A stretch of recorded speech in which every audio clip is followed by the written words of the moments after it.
We've looked at the foregut structures, and now let's take a look at the midgut structures that get their blood supply from the superior mesenteric artery, which we can see right here.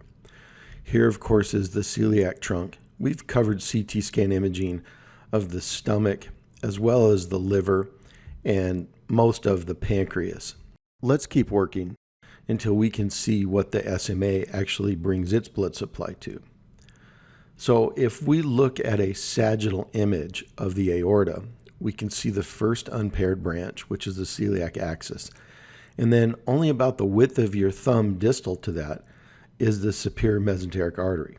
We know that the artery comes off the aorta, and if this angle is too acute, it will pinch the renal vein. That is the left renal vein and cause nutcracker syndrome. If someone loses a lot of weight when this angle of attack comes off of the SMA, duodenum would be here, and the duodenum can get pinched off merely from the weight of the blood in this arterial structure. That, of course, is SMA syndrome. And then here on top of it, we would actually see the pancreas. But note how close the celiac axis is to the SMA. Again, this is the same image that we saw earlier where we have the aorta, the vertebra. Here's L1, L2, 3, 4, and 5. So if we look at L1, anterior to L1 is the celiac trunk, followed by the superior mesenteric artery. Here is the left renal vein. Distal is the retroperitoneal portion of the duodenum, parts 2 and 3. And then external to this, we see the body, the pancreas. And we know that the superior mesenteric artery comes out from below the neck and the proximal body of the pancreas. So let's take a look at this cross-sectional image. Again, start with what we know and work to what we don't know. The aorta is here, giving off the superior mesenteric artery. The inferior vena cava, and here they're telling us that this is the superior mesenteric vein right adjacent to what would be the superior mesenteric artery coming here. Here, of course, is duodenum. Here is the pylorus with the pyloric valve or the pyloric sphincter, whichever you prefer. The stomach, air in the stomach, and here with the SMV next to the splenic vein. Pancreas, we can see here. And of course, spleen and just the beginning of the left kidney. And perhaps this little bit here would be the left adrenal gland. But focus on the anatomy of the splenic vein joining into and along with the superior mesenteric vein. And if we moved more proximal towards the head, we would see where the SMV, which brings blood back from the small bowel and from the ascending colon, and the splenic vein would form and merge into what would be the portal vein, which we can't see here. We can only see aorta, inferior vena cava, and SMV, along with splenic vein and superior mesenteric artery. Not the best transverse section. SMA comes off of the aorta and gives rise at its first branch to the middle colic artery. Now, the middle colic artery is not well demonstrated here. It just shows us one of the first branches of the SMA coming off. So we have a variable branch here, and then the middle colic artery, which will give blood flow up to the middle portion of the mid-transverse colon. But the superior mesenteric artery gives branches off to the small intestine. Initially, it starts out with these large, floppy jejunal arteries, these arcades, and notice how the arcades become smaller as they go down towards ileum and the cecum and eventually the appendix with its appendiceal artery. The middle colic artery is usually considered to be the first, if not one of the first branches of the superior mesenteric artery. There is a little bit of variability in that. The takeaway message from this slide is the superior mesenteric artery supplies blood flow to the small intestines, the jejunum and the ileum, and also the ascending colon up to about the mid portion of the transverse colon. The small bowel is supplied by the superior mesenteric artery. The cecum, the appendix, the ascending colon are also supplied by branches of the superior mesenteric artery. If a patient has a clot that gets stuck here, or if they have severe atherosclerotic disease and this thrombosis off, all of these small bowel will die, and most of the ascending colon up to the mid-transverse colon will also die. We've seen on previous CT scans the transverse colon with the tinea. Here's the tinea. And of course, these muscular pouches cause the haustra. We can use haustra to identify the colon all throughout our CT scans because it shows up fairly well. Vermiform appendix, just the appendix, and sometimes the ileocecal valve can also be seen.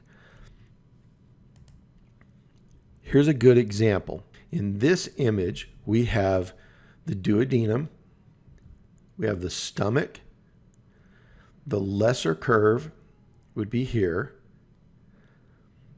This is the pyloric sphincter, where it's now contracted and you see a muscular contraction of the pyloric sphincter.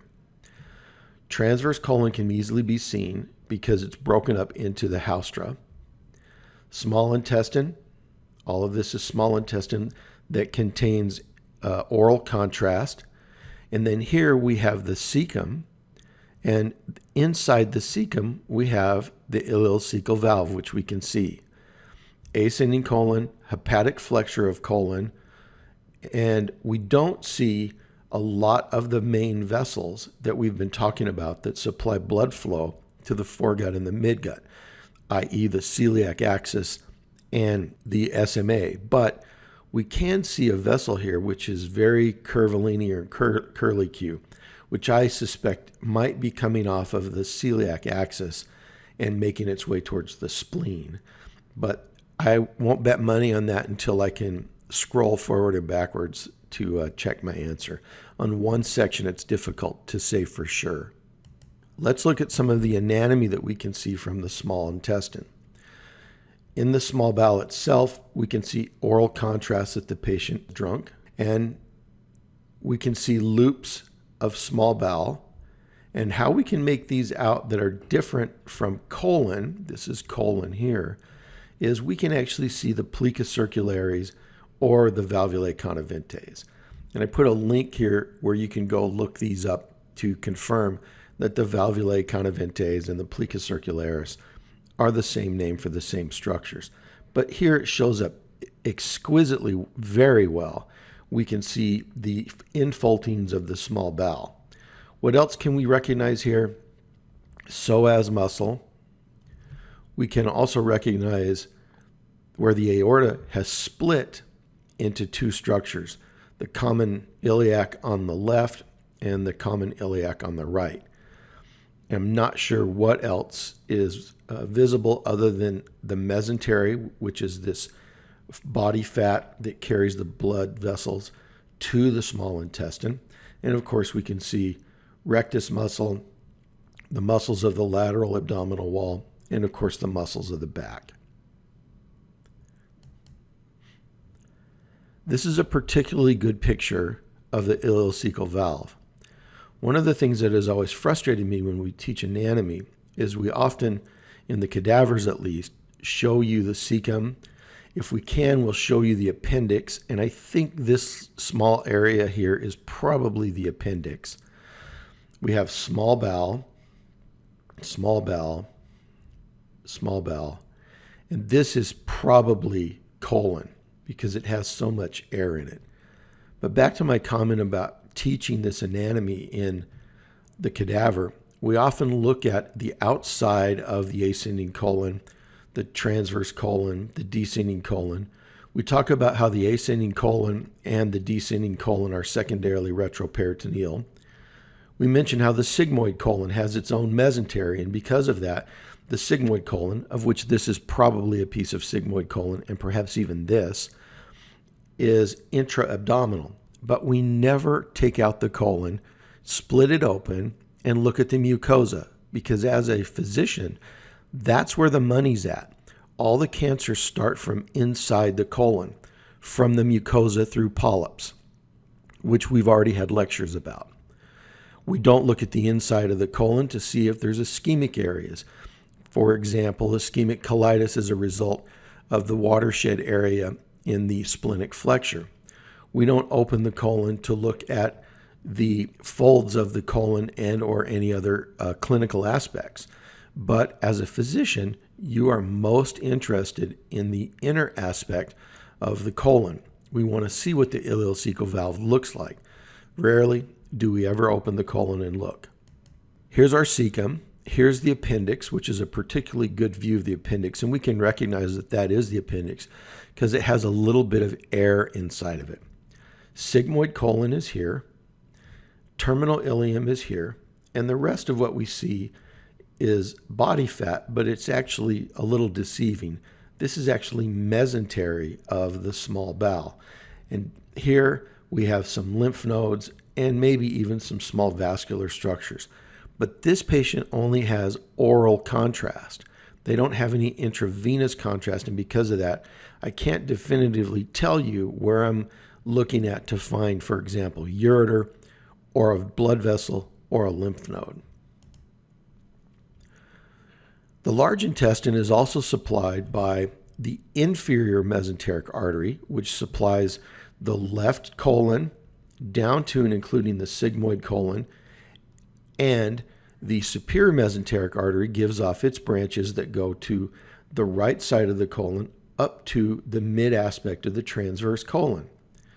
Here we have the splenic flexure of the colon, we have the hepatic flexure of the colon, the mesocolon, which if we were to take our knife and open this up, we would be lifting up the stomach and exposing the area behind the stomach, which is where the pancreas can be found.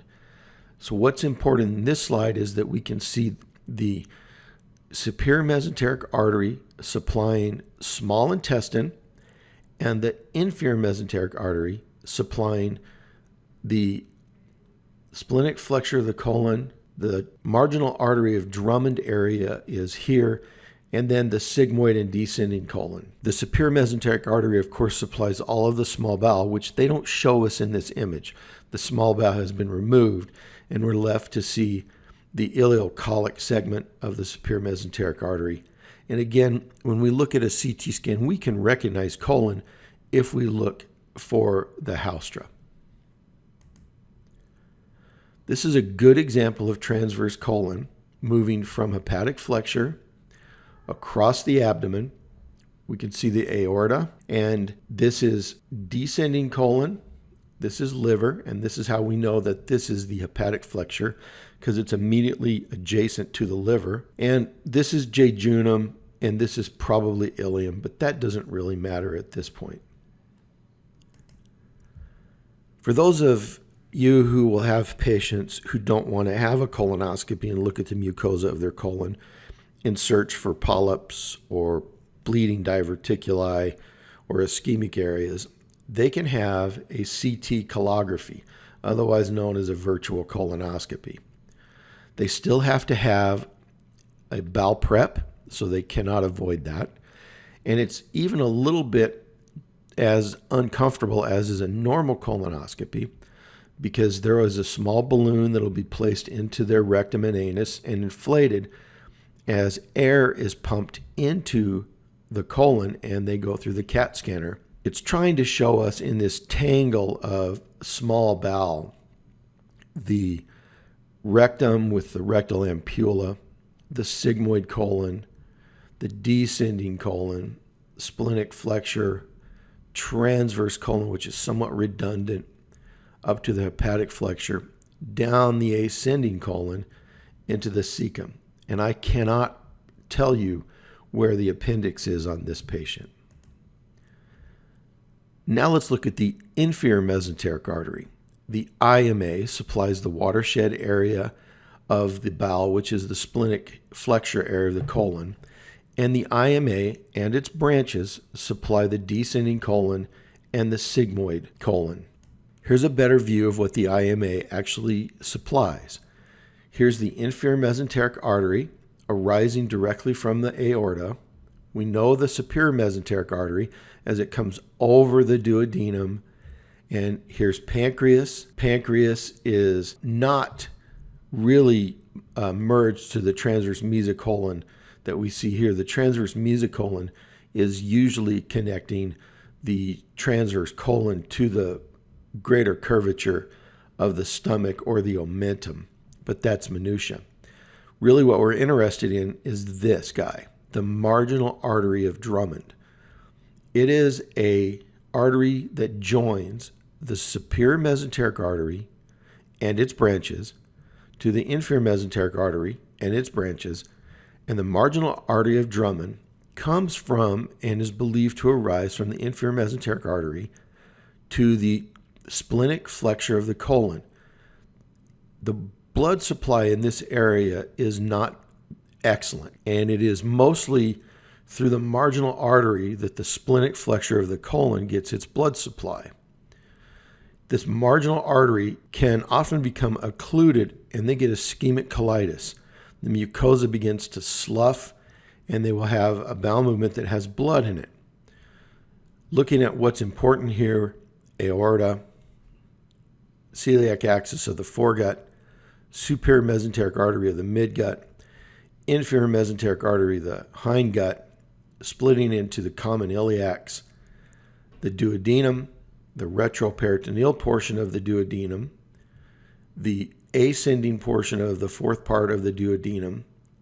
The ligament of Treitz would be suspending our duodenum. At this point, we see the pancreas and, of course, the transverse colon, splenic flexure area, which is the watershed area of the colon in terms of blood supply, descending colon, and sigmoid.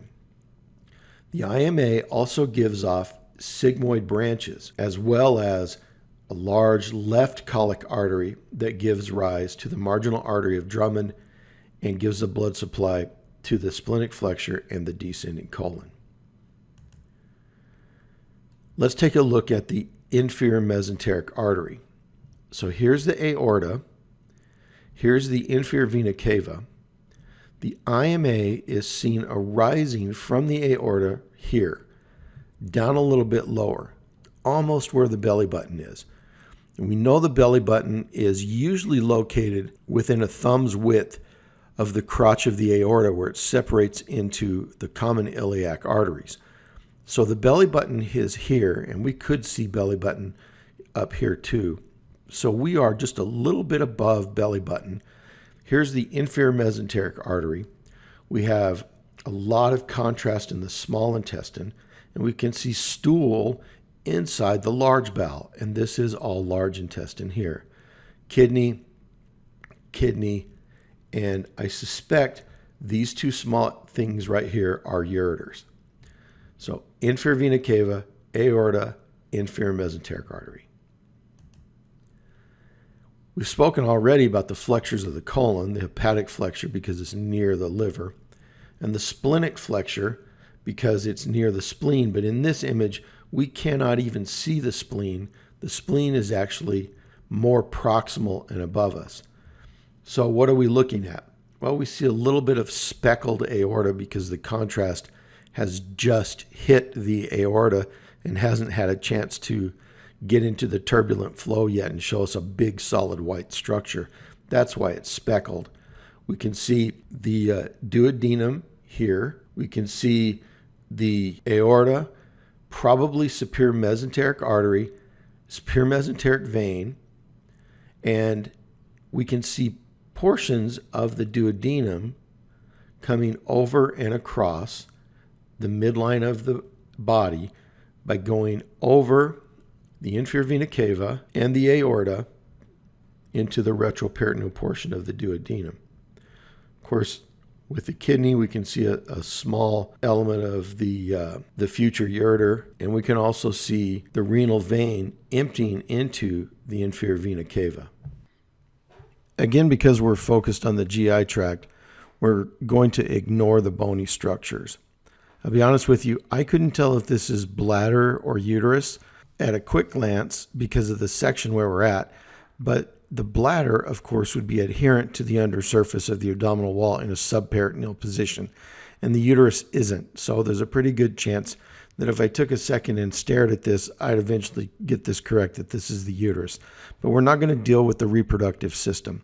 We're only going to look at the GI system. And here is the S-shaped sigmoid colon with multiple small bubbles of diverticuli. This patient has diverticulosis. So in addition to the haustra, we can see contrast within the sigmoid colon, down towards and heading towards the rectum. But this S-shaped is a giveaway of the sigmoid colon. And the sigmoid has its own mesentery, which is its own blood supply on a fatty stalk, its own mesentery. And because of that, the sigmoid colon is considered an intra-abdominal, intraperitoneal structure, not a subperitoneal or retroperitoneal structure. And again, notice these small air pockets that are on the outer surface of this colon, consistent with diverticular disease of the colon. We look at the rectum, and we have to understand that there's a lot of anatomy that's going on here. Dr. Campbell gave a review of the embryology of the rectum and how the dentate line marks the area of the rectum that has no innervation, and everything distal to the dentate line has innervation. So if a patient comes in with hemorrhoids and they are truly external hemorrhoids, they're likely to hurt and cause discomfort.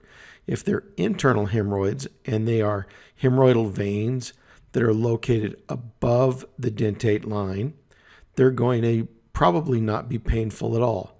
Of course, the levator ani muscle is very important to recognize where this is at. And then we have these valves of Houston. I assume it's named after a Dr. Houston, but if it isn't, I feel sorry for the people of Houston, Texas.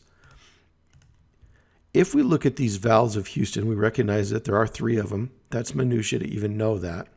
But let's look more at the sphincter muscles. The external sphincter muscle derives from ectoderm, and the internal sphincter muscle, of which we have no control over, but we do have control over the external muscle, must keep in mind that if a surgeon is operating on this area, he has to always be aware of where the internal sphincter muscle is and the external sphincter muscle. If he accidentally cuts the external sphincter muscle, the patient could become incontinent immediately.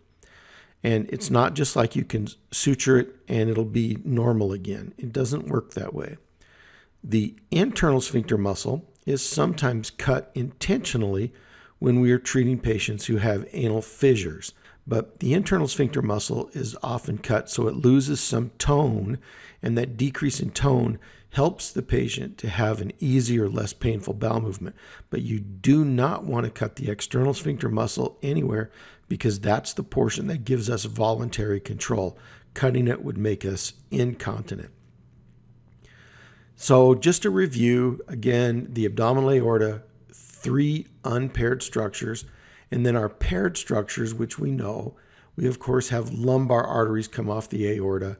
We have the belly button is located about here, where the aorta splits into a right and left common iliac, the external iliac, and then, of course, the internal iliac arteries. We have renal artery. Coming directly off of the aorta is the adrenal branch of the adrenal artery. We also have the adrenals that are supplied with blood through anastomosis through the inferior phrenic.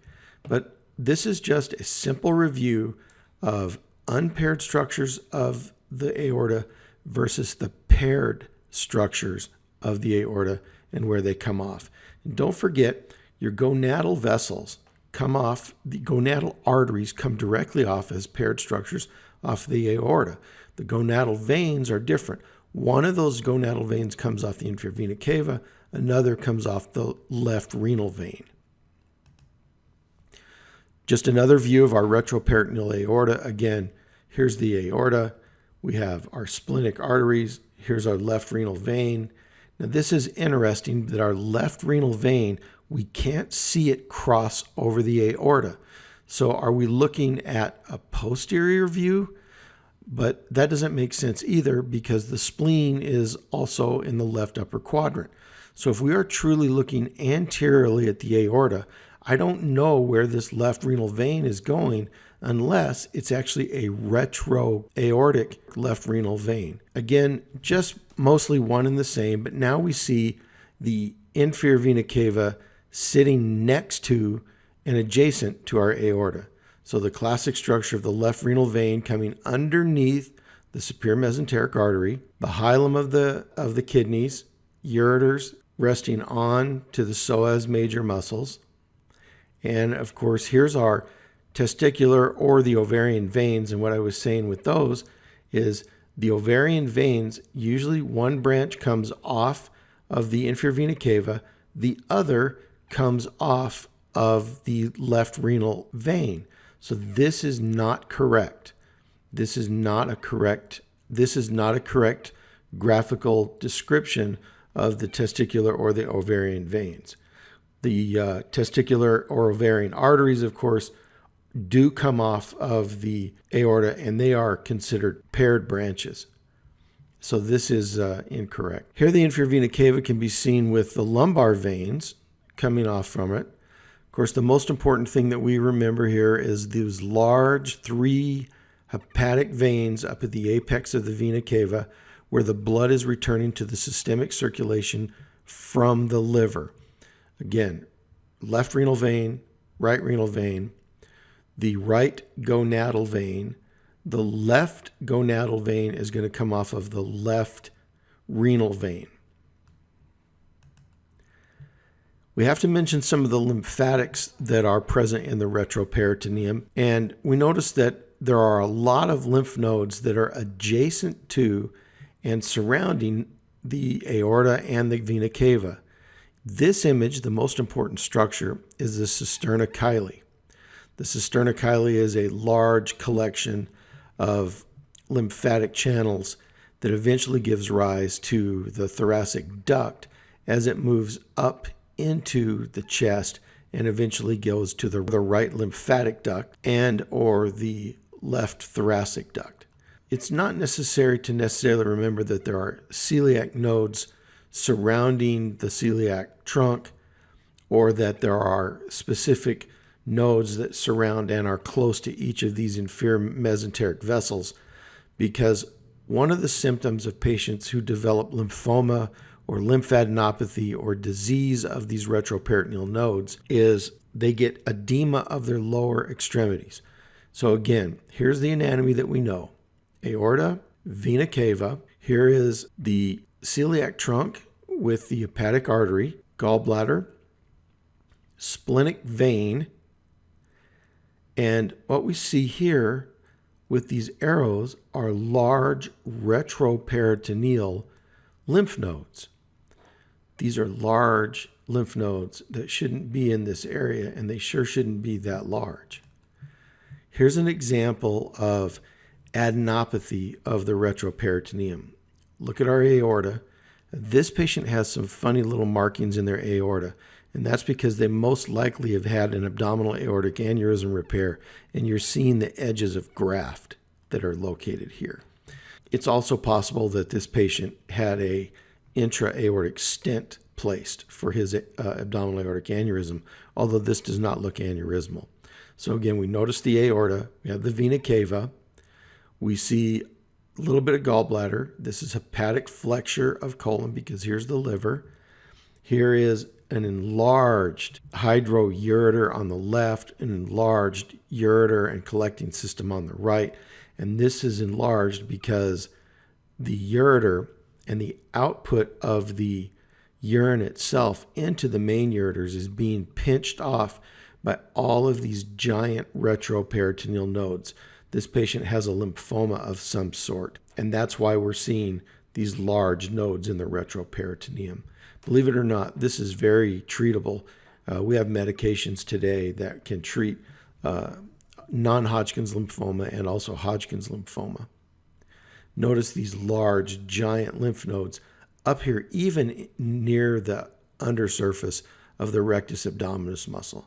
Giant lymph nodes throughout the mesentery and in the retroperitoneum. I put a link here to a complete CT scan of the chest, abdomen, and pelvis on one of my patients who had breast cancer. I'd like you to click on this link above, and it will take you out to my YouTube channel where you'll be able to open up this CAT scan and test yourself on the anatomy to see if you know what you're looking at.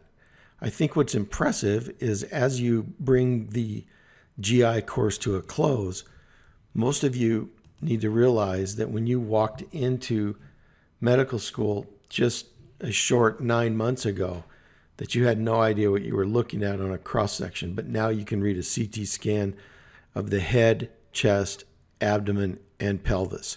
We haven't gone into the urological or the gynecological organs. We'll save that for next year. That completes the presentation. I hope you enjoyed it. And if you have any questions, please feel free to email me.